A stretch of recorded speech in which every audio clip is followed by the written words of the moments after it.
Continuamos, La Venganza Será Terrible por AM750, cada uno desde su casa, y también nos pueden contactar en las redes sociales, nos encuentran como @lavenganzaradio. Hablaremos del almanaque equivocado de la dinastía Ming. En los tiempos de esa dinastía, la ley del universo era el Tao, la ley con arreglo a la cual las estrellas se movían, la luna caminaba por el cielo, el sol se oscurecía, las cañas nacían de la tierra, los arroyos corrían, los mares vibraban. El hombre debía incorporar su vida o su trabajo a la obra del Tao, del camino, del Dao, dicen algunos. Solo cuando lo lograba le eran accesibles la felicidad y el bienestar en armonía con el orden divino. Acerca del taoísmo hemos hablado muchísimas veces e incluso de su ilustre fundador, Lao Tse.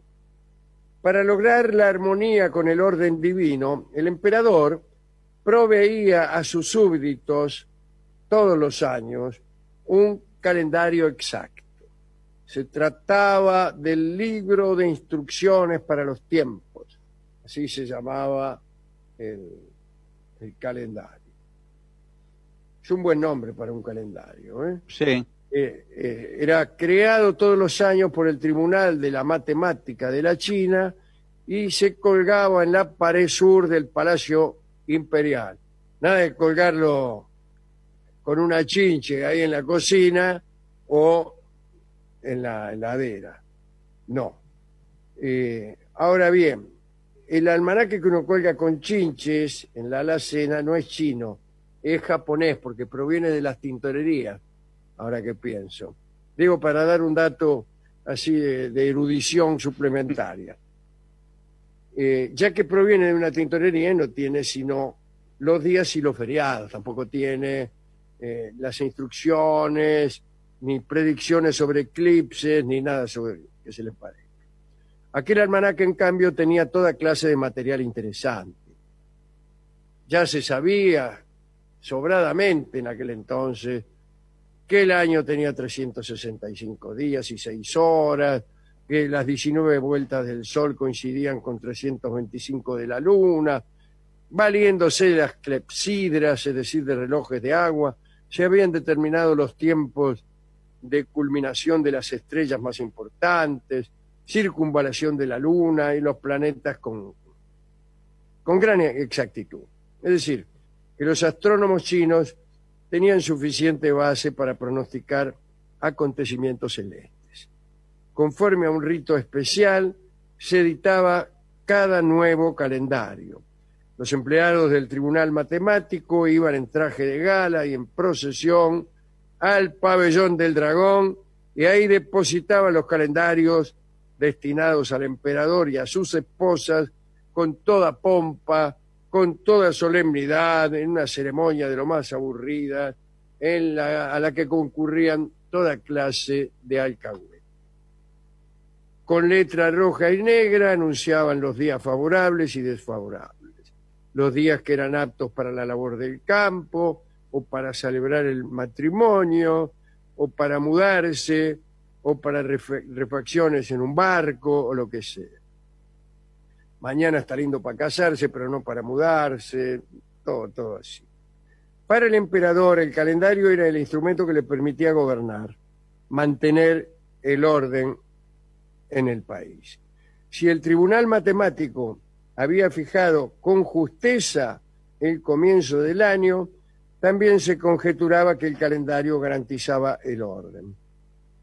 Gracias a él, el emperador gobernaba bajo las leyes del cielo y los funcionarios cumplían fielmente con sus tareas. El labrador se regocijaba con la seguridad de una buena cosecha, etcétera, etcétera. Ahora bien, si algún error se había introducido en los cálculos, entonces el calendario, en vez de guiar al pueblo de acuerdo con el Tao, lo desviaba del camino del universo y se producían terribles trastornos. ocurrió que durante muchos años la cosecha en la China había sido mala. Los ministros robaban como cuervos y el emperador Wanli de la dinastía de los Ming apenas si podía hacer cumplir sus órdenes. Todos aseguraban que el imperio chino había caído en el desorden. Y todos decían que eso era porque el calendario estaba mal hecho. Tanta confianza le tenían al calendario que cuando las cosas empezaban a ir mal, pensaron, es el calendario el que está mal hecho, Unigran 7. Entonces el emperador discutía con sus ministrulis a ver cómo podía romper aquel maleficio. Finalmente se dirigieron a unos jesuitas que habían quedado en la China después de la muerte de Matteo Ricci, uno de los primeros que habían dado por allí. Estos sabios jesuitas fueron consultados. Escúcheme, le habrá dicho el emperador, qué sé yo, mire, se me viene el gobierno abajo, me parece que el calendario está mal. Y entonces los jesuitas le pidieron el calendario para estudiar. Y comprobaron que el tribunal matemático se había equivocado groseramente en la elaboración del calendario. Estas afirmaciones produjeron en el palacio gran consternación. Pero pronto el cielo dio la razón a los jesuitas. En China los eclipses de sol son muy importantes. Y el emperador debía ser informado un mes antes para dirigirse a observar el cielo con sus mejores insignias. Los jesuitas justo pronosticaron para un día determinado un eclipse y habían indicado incluso la hora exacta del fenómeno. Y ese eclipse no estaba en el calendario del Tribunal Matemático. Y el eclipse se produjo. Entonces el emperador ordenó que rajaran a todos los del Tribunal Matemático y pusieran a los jesuitas y a sus amigos para trabajar con métodos europeos. Un jesuita llamado Adam Schall fue el encargado de llevar a cabo la reforma del calendario. Schall hablaba 6 idiomas, era experto matemático, astrónomo, habilísimo para fabricar artefactos. Y antes de esta corrección, cayó sobre la dinastía Ming el desastre que necesariamente tenía que originar un gobierno con un calendario mal hecho. Aparecieron revueltas interiores. Los tártaros en el norte aprovecharon estas revueltas para invadir, atravesaron la Gran Muralla. Y cuando los ministros y los generales ya no sabían cómo sostenerse, imagínense, ¿no? Adam Schall les enseñó entonces a fundir cañones, a gestar un arsenal a toda velocidad con técnicas europeas. Y así los tártaros fueron rechazados, las revueltas interiores se detuvieron, etc. A pesar de todo esto, un ejército de rebeldes penetró hasta la capital y conquistó el palacio. El emperador Wanli se suicidó, lamento comunicar. Oh, señor. ¿Y qué va a hacer? El último príncipe de la dinastía Ming murió en el destierro, convertido al cristianismo. Se cambió de nombre y se hizo llamar Constantino. En chino, Constantino. Pero la dinastía sobreviviente era una dinastía del norte, de Manchuria, los manchúes. Supo de los jesuitas y se interesó en ellos. Y a los jesuitas en realidad les daba lo mismo quien gobernaba China, pero bueno, para ellos todos los chinos eran iguales. Lo que querían era conquistar la China para la fe de Cristo, ¿no? Y bueno, los nuevos soberanos llamaron a los jesuitas para que construyeran un buen calendario y lo nombraron Adam Schall director del Tribunal Matemático. Recibió la dignidad de un mandarín de primera clase, auto en la puerta, que es un bacán el tipo. Y el calendario que hizo Schall era muy preciso en cuanto a la coincidencia con eclipses, y el emperador publicó un edicto en el cual no solo la ciencia europea era aceptada, sino también el cristianismo. Dijo, mire este calendario, anda fenómeno, predice bien los eclipses, nos hacemos cristianos. O sea, un tipo que suma tan rápido debe tener una religión verdadera, dijo el príncipe, razonando mejor que más de 4. Yo estoy todavía buscando alguno que sume rápido y me transmita la fe, pero siempre pasa lo mismo, ¿no? Cuando suman muy rápido ya no tienen la fe. Bueno, Claro.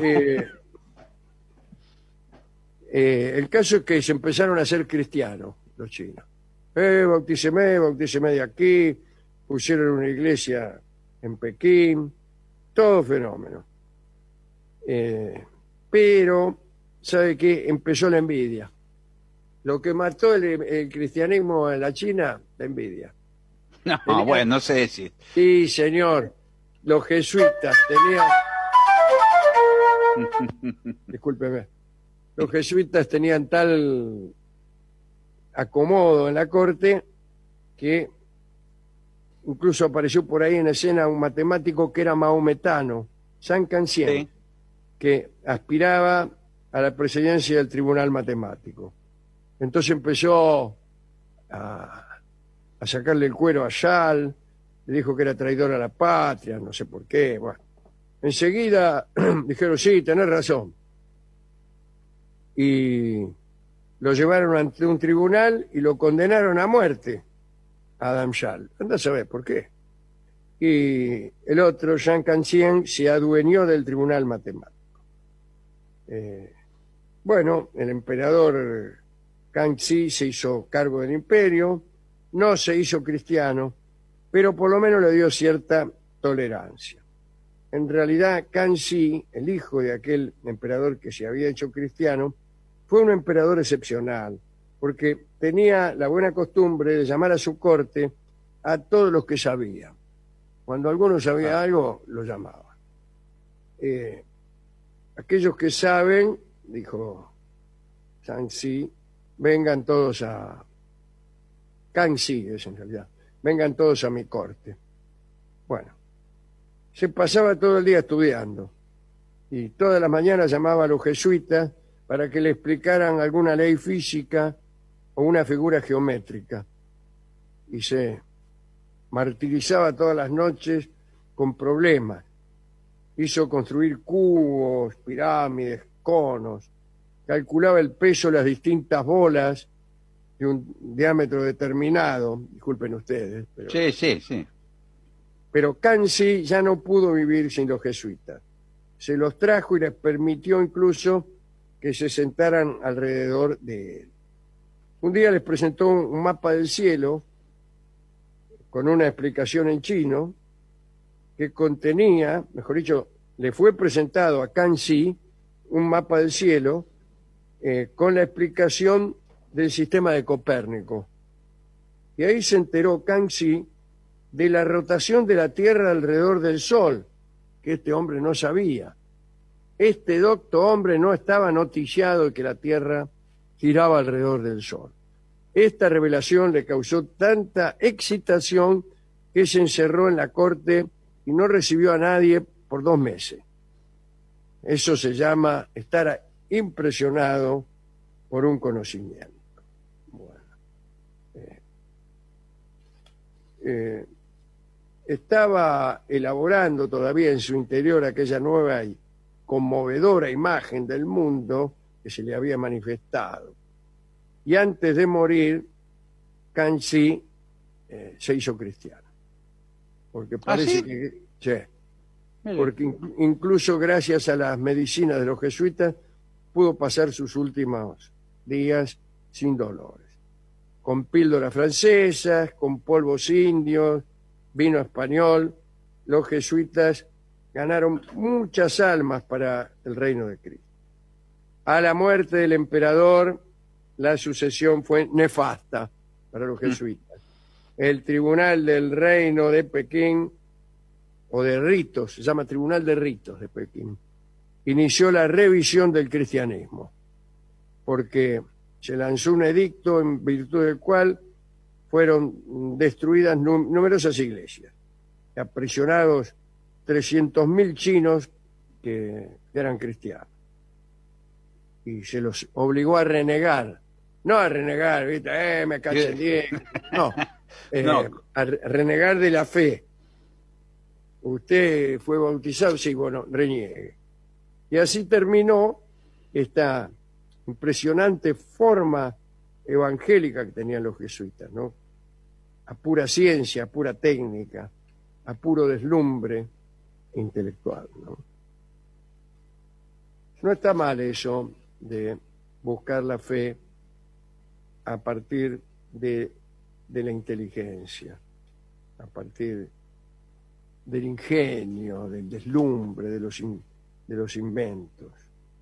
Bueno, ¿a quién podemos dedicar esto? Bueno, a Adam Schall, el tipo este. Al final, como contamos siempre, hemos contado muchas historias de jesuitas en el Sí. Oriente, y nunca tuvieron suerte, nunca. Siempre aparece que justo se les muere el emperador que tenían a favor, que el hijo se le da contra, que aparece una mina que se enamora de no sé quién, y la otra que le agarran celos, siempre pequeñas mezquindades de hombres, de mujeres y niños, y al final lo que parecía que iba viento en popa termina por no suceder. Vamos a escuchar, ya que se trata de predecir los eclipses, Sí. vamos de adivinar el porvenir. Vamos a escuchar Lo que vendrá, un bello tango de Astor Piazzolla por el propio Astor. Adelante.